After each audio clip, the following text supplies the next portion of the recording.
Middle asset کے معاملات پہ نظر رکھنے والے بہت سارے ایکسپرٹس مانتے ہیں کہ گزشتہ سال سے لے کر وہاں پر جو سیکیورٹی کے کرائسس چھڑے ہیں، ان کرائسس کے ابھی تک کنٹینیو رہنے کے پیچھے جو سب سے بڑی وجہ ہے وہ یہ ہے کہ امریکہ اور اس کے جو ویسٹرن اتحادی ہیں ان کی جانب سے ایک انلمیٹڈ انکنڈیشنل ملٹری اسسٹنس اسرائیل کی جاری ہے۔ اگر ان کرائسس کو ختم کرنا ہے، اس سے جنگ کو روکنا ہے، تو وہ سمجھتے ہیں کہ اس کے لیے سب سے پہلے اسرائیل کی ملٹری جو اسسٹنس ہے اس کو ختم کرنا پڑے گا، پریسائزلی ان کی طرف جانے والے جو ویپنز ہیں، مغربی ہتھیار جو ہیں وہ بند کرنے پڑیں گے۔ اب ان حوالوں سے ہم نے ریسنٹلی دیکھا ہے کہ میکرون جو ہیں فرانس کے صدر، انہوں نے ایک بڑا انیشیٹو انہوں نے بھی لیا ہوا ہے اور انہوں نے اس خیال کی تائید کی کہ بالکل اسرائیل کی طرف کوئی ہتھیار نہیں جانا چاہیے۔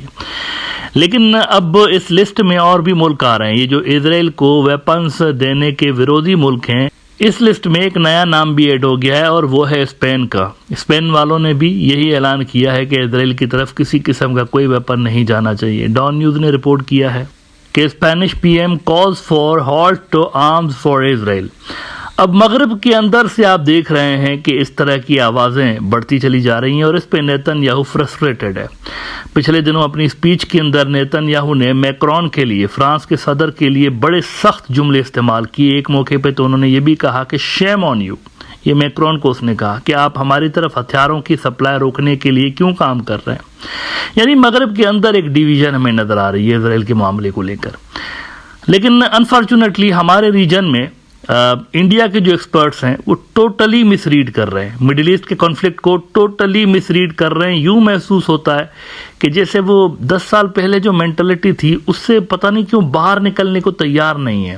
انڈین ایکسپرٹس جو ہے نا 2014 میں ان کی سوئی اٹکی ہوئی ہے جب مودی نیا آیا تھا، وہ سمجھتے ہیں کہ اب بھی دنیا اس طرح کی ہے۔ اچھا، وہ ڈیلیبریٹلی غالباً کبھی کبھی لگتا ہے کہ کر رہے ہوتے ہیں، کیونکہ اس طرح کے جو نیریٹو ہوتے ہیں نا ان کے، وہ بی جے پی کو سوٹ کر رہے ہوتے ہیں۔ بی جے پی کی جو اسرائیل پالیسی ہے اس کو سیل کرنے میں آسانی ہوتی ہے پبلک کے اندر، اور ہم نے دیکھا ہے کہ ریسنٹلی انڈین میڈیا کے اندر ایران ورودھی ہمیں وہاں پر کیمپین نظر آ رہی ہے بہت زیادہ، اور یہ کافی عرصے سے لے کر نظر آ رہی ہے۔ گزشتہ سال سے اس میں تھوڑی سی ہمیں تیزی آتی ہوئی نظر آئی ہے۔ اچھا، انڈیا کی جانب سے اسرائیل کی کچھ زیادہ ہی جو فیور کی جا رہی ہے، اس کے اثرات یقینی طور پر انڈیا کے ایران کے ساتھ جو ٹائز ہیں اس کے اوپر پڑے ہیں، اور اس کی ہمیں جھلک تب بھی نظر آئی جب ایرانین سپریم لیڈر نے ایک بڑا سخت اسٹیٹمنٹ جاری کیا تھا انڈیا کے اگینسٹ بھی۔ الجزیرہ نے رپورٹ کیا تھا کہ India heads out after Iranian leader criticizes treatment of Muslims Despite strong ties, Khamenei's past criticism include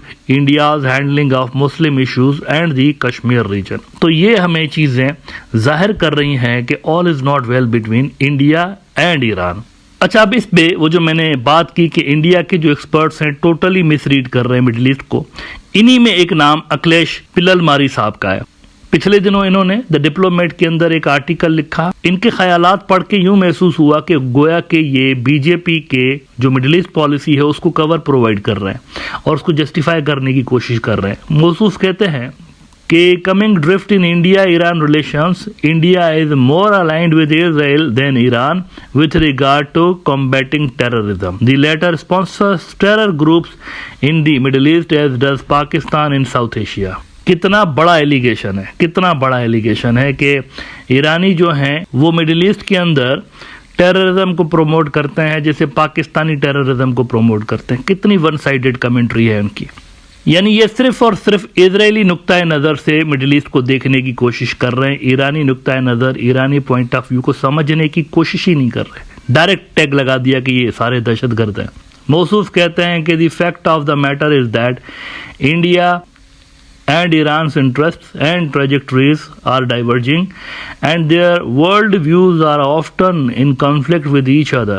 For example, in regards to combating terrorism, India and Israel are much more aligned, whereas Iran's behavior in sponsoring and funding militias and terrorist groups in the Middle East closely resembles that of India's rival Pakistan, which supports terrorist groups in South Asia.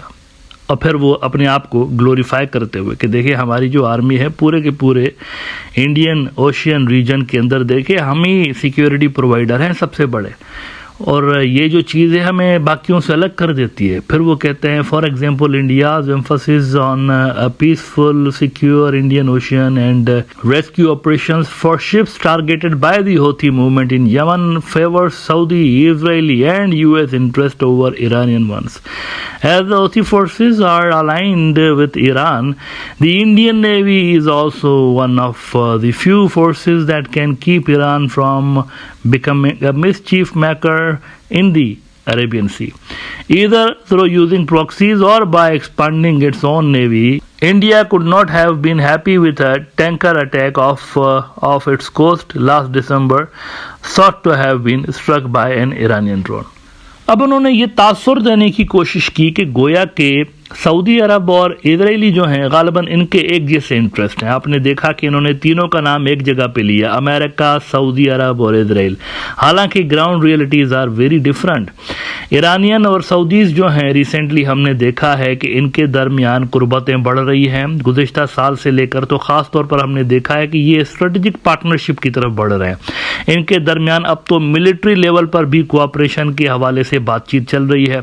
اور حال ہی میں ابھی 4-6 روز پہلے ہم نے دیکھا کہ قطر کے اندر بھی بڑی ملاقاتیں ہوئیں جس میں گلف اسٹیٹس کے بہت سارے اور بھی لیڈرز وہاں پر موجود تھے, ڈپلومیٹس موجود تھے, اور ایران کے ساتھ ان کے ٹائز ہمیں بڑے پازیٹیو نظر آئے. اور ایک بڑی اناؤنسمنٹ ہم نے یہ بھی دیکھی ہے کہ گلف اسٹیٹس نے اناؤنس کیا ہے کہ ایران کے اوپر اٹیک کرنے کو وہ سپورٹ نہیں کریں گے, اسرائیلی اٹیکس کو, اور یہاں تک وہ چلے گئے ہیں کہ انہوں نے اپنی ایئر اسپیسز بند کر دی ہیں. یعنی پہلے انہوں نے امریکہ کو کہا کہ اسرائیل کو سمجھائیں ان کے اوپر اٹیک نہ کرے, ایرانیوں کے اوپر. رائٹرز نے کہا کہ stop Israel from bombing Iran's oil sites, gulf states urge US, امریکہ کو انہوں نے بولا.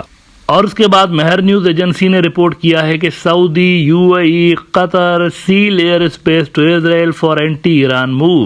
اور اسی خبر کو ڈان نیوز نے بھی رپورٹ کیا ہے, Gulf states move to assure Iran they want facilitate attack by Israel fearing becoming targets as the Middle East conflict spreads, while the Gulf states are shoring up ties with Iran and giving assurances they won't facilitate attacks by Israel, according to analysts.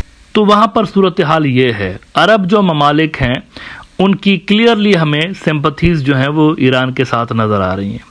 لیکن India کے اندر آپ دیکھیے جو experts ہیں بہت ساری, یہ تو ایک ایگزامپل میں نے آپ کو دیا ہے نا, یہ جو دا ڈپلومیٹ کے اندر آرٹیکل آیا, لیکن ایسے بہت سارے ہیں. انڈین میڈیا اگر آپ اٹھا کے دیکھیں تو ریسنٹلی بہت زیادہ اینٹی ایران ہوتا ہوا آپ کو نظر آ رہا ہے. اس کے پیچھے گراؤنڈ ریئلٹیز نہیں ہے, اس کے پیچھے مودی کی پرو اسرائیل جو پالیسیز ہیں اس کو سیل کرنا ہے پبلک کے اندر. یعنی وہ یہ تاثر دینے کی کوشش کر رہے ہیں کہ جو کچھ بھی بی جے پی کر رہی ہے ٹھیک ہے, حالانکہ یہ مڈل ایسٹ کی گراؤنڈ ریئلٹیز سے میچ نہیں کرتی ہیں. ایسا نہیں ہے کہ کوئی کیمپس بنے ہوئے ہیں مڈل ایسٹ کے اندر اور عرب جو ہیں وہ کوئی امریکہ اور اسرائیل کے ساتھ مل کے ایران کے خلاف کوئی شریعتر کر رہے ہیں. It's not like that. عربوں کا جو رول ہے, خاص طور پر جو سعودی کا رول ہے, وہ ایگزامپلری رہا ہے ابھی تک. بہت سارے لوگ اس پہ کرٹیسائز بھی کر رہے ہوتے ہیں, لیکن سعودی کا جو رول رہا ہے اس کو سمجھنا پڑے گا. سعودی کا ابھی تک 2 اسٹیٹ سولوشن کے حوالے سے جو ان کا ٹریڈیشنل ایک رول رہا ہے, اسٹانس رہا ہے, اس پہ انہوں نے کوئی کمپرومائز نہیں کیا. اس پہ آپ کو داد دینا پڑے گی سعودی کو. ابراہمک اکارڈز, اسرائیل کے ساتھ نارملائزیشن, اور کیا کیا پریشر آپ نے دیکھا کہ سعودی کے اوپر ڈالا گیا, لیکن سعودی اپنے جو پرنسپل اسٹانس ہے اس سے پیچھے نہیں ہٹا. ان کی جو شروعاتی طور پر کنگ عبداللہ کے زمانے, بلکہ اس سے بھی پہلے جو فلسطینی اسٹیٹ کے حوالے سے ان کا نیریٹو رہا ہے, وہی نیریٹو اب بھی ہے ان کا. اور جو ایران کے ساتھ نارملائزیشن کرنے کے بعد, انہوں نے ٹائز کو نارملائزیشن کرنے کے بعد کمٹمنٹس کی ہوئی ہیں, ان سے بھی سعودی آپ کو پیچھے ہٹتا ہوا نظر نہیں آیا, اور باقی کے جو عرب ممالک ہیں پیچھے ہٹتے ہوئے نظر نہیں آئے. یہ صاف طور پر چیزیں ظاہر کر رہی ہیں کہ عربوں کی جو ایران پالیسیز ہیں دے آر راک سالڈ, اور اس میں کسی قسم کی گراوٹ ہمیں نظر نہیں آئی, اس کے اندر کسی قسم کی ڈکلائن ہمیں نظر نہیں آئی. لہذا دس از کرسٹل کلیئر کہ غزہ والی لڑائی کے بعد اسرائیل آئسولیٹڈ ہے, کوئی بھی اس کو سپورٹ نہیں کر رہا. مڈل ایسٹ کے اندر کوئی بھی نہیں کر رہا, عرب نہیں کر رہے اس کو سپورٹ, اور وہ بلکہ بیزار ہیں, اس لڑائی سے بیزار ہیں عرب. اور اس کے ساتھ ساتھ ایون جو یورپ کے اندر جو فورسز ہیں وہ بھی آپ کو کچھ بیزار ہوتی ہوئی نظر آ رہی ہیں، اور یہ جو ہتھیاروں کے اوپر اسرائیل کو سپلائی کیے جانے والے ہتھیاروں کے اوپر بین لگانے کی باتیں ہو رہی ہیں، یہ بھی اس چیز کو ظاہر کر رہا ہے، وچ مینس کہ یہاں پر جو پرو اسرائیل پالیسی ہے انڈیا کی وہ آئسولیٹ کر رہی ہے انڈیا کو، یعنی باقی کے جو پلیئرز ہیں وہ پرو اسرائیل پالیسیز کو سپورٹ نہیں کر رہے، فی الحال مودی کر رہا ہے، اور یہ پورے کے پورے مڈل ایسٹ جو ہے نا، باقی کا جو مڈل ایسٹ ہے اس کی پالیسیز سے کمپلیٹلی ڈفرینٹ پالیسیز ہیں۔ Point to be noted is that باقی ملکوں کی طرح انڈیا سے بھی ہتھیار گئے ہیں اس لڑائی کے اندر، انڈیا سے بھی ویپنس اسرائیل کو گئے ہیں، اور عرب بھی اس چیز کو سپورٹ نہیں کر رہے کہ وہاں پر ویپنس بھیجے جائیں، لہذا انڈیا کی جو پالیسیز ہیں صرف ایران نہیں، عرب ملکوں کا جو سٹانس ہے اس کے بھی خلاف جا رہی ہیں یہاں پہ۔